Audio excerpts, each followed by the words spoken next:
સમસ્ત જનરલ ખારવા સમાજ ઘોઘલા દ્વારા ભવ્ય મઢી ઉત્સવ ઉજવાયો. કેન્દ્ર શાસિત પ્રદેશ દીવના ઘોઘલા ગામે આજરોજ ખારવા સમાજ દ્વારા પરંપરાગત મઢી ઉત્સવની ઉમંગભેર ઉજવણી કરાઈ હતી.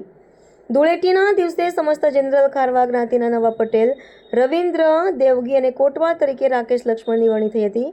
આજે આ નવનિયુક્ત પટેલના માર્ગદર્શનમાં મઢી ઉત્સવ ઉજવાયો હતો.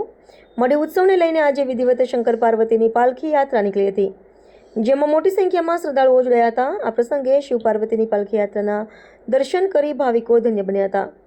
ખારવા સમાજની વર્ષોથી ચાલી રહેલ પરંપરા પ્રમાણે ધૂળેટી પછી આવતા પ્રથમ સોમવારે મઢી ઉત્સવની ભાવભેર ઉજવણી કરવામાં આવી છે, જેમાં શિવ પાર્વતીની ભવ્ય પાલખી યાત્રા કરવામાં આવે છે. ત્યારે આજે ઘોઘલા ગામે ભજન કીર્તન અને બેન્ડવાજા સાથે શિવ પાર્વતીની ભવ્ય પાલખી યાત્રા ઘોઘલાના મુખ્ય માર્ગ અને 7 ચોરામાંથી પસાર થતા ભાવિકોએ શિવ પાર્વતીના ચરણ દૂધથી ધોઈ ધાણી, ફૂલહાર અને શ્રીફળ અર્પણ કરી દર્શનનો લાભ લઈ ધન્યતા અનુભવી હતી. શેરીએ શેરીએ શિવ પાર્વતીની પાલખીનું સ્વાગત કરવામાં આવે છે.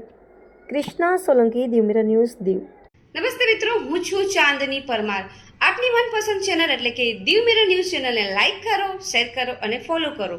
અને હા, તેમાં દરરોજ તાજા સમાચાર જોવાનું ભૂલશો નહીં. નમસ્કાર દર્શક મિત્રો, હું છું પાયલ બામભણિયા. આજના મુખ્ય સમાચાર દેશ વિદેશ ગુજરાત રાજ્યના તાજા બ્રેકિંગ સમાચાર નિહાળો દીવ મિરર ન્યૂઝ ચેનલ પર દરરોજ રેગ્યુલર.